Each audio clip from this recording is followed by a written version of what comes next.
Good morning, July 11th, 2023. An update to our review of the dollar and the euro that we did yesterday. We're looking at the dollar here, and obviously it's moved somewhat the way we expected. It's at its lower edge. We've now had a cross up. The alert is showing mixed, so we don't know how long it'll last, but certainly worth looking at. The momentum has gone from slightly down to slightly up, and therefore this looks like it's potentially a long. Let's have a look at the euro, because that's what we were matching it against yesterday. And sure enough, it's the exact opposite. It's up at its upper range. It's crossed down overnight, and the alert is showing some green concordance in the lower time frames. The momentum is still somewhat mixed. And as we showed yesterday, we can do multiple panels. You can put both the dollar and the euro. I'll go get the dollar to put into that left-hand frame. So you can have the dollar on one side and the euro on the other, which lets you compare them. You can see the dollar's come down, the euro's gone up, and they're about to switch. The dollar, having come down, is at its lower range, and the signal is showing that it's turning up. The euro has gone up, it's at its upper range, and the signal is showing that it's cut down. And as you know, we like to play these off against each other. So that might be a trade today, a short euro against the long dollar. And just to show you the ultimate feature on this, in the tabs across the top where we can have Forex or fixed or equities or sectors and so forth, if you pick Forex, you can get an 8-panel view that lets you have a look at the overall sector, and you can put any ticker you want in any of these smaller panels. It's a little bit cramped, but you can still see there's the dollar. It's still at its lower range. It's still just crossed up. There's the euro at its upper range, and it's just crossed down, and so forth. I've got gold on here, the British pound, Japanese yen, the Canadian dollar, Bitcoin, and the Australian dollar.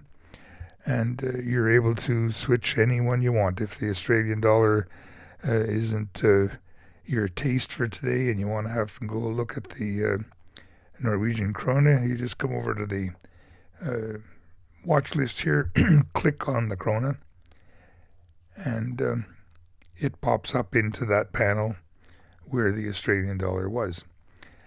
And that's interesting. We haven't put ranges on it yet. So let's go to full screen and stretch it out a bit so we can see what's happened to the krona over the last while. It obviously came down between May and late May. It had a pop-up between early June and mid-June, and it's been kind of hacking around sideways since then. So I think what I'll do is I'll just stretch it out a little bit here, and using the technique that we usually do for this sort of thing, come in and put a lower range at a recent low, and put the upper range about here for now. We can come back in and fiddle around with it later today and make it a little bit more appropriate for what we're trying to do with it. I prefer to have them be a line, and because it's the upper range, I'll want it to be green.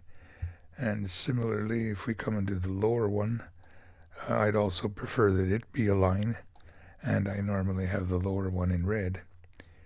So that gives me an instant visual representation of the krona's range right now. It's at its upper edge. It's crossed up in a rather seesaw, sloppy momentum fashion, but nonetheless it is trucking up right now.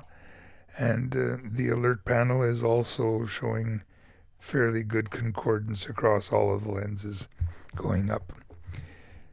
So anyway, that is just a way to show you that there is a possibility of showing all 8 panels of the Forex sector and putting whichever ticker you want in each one.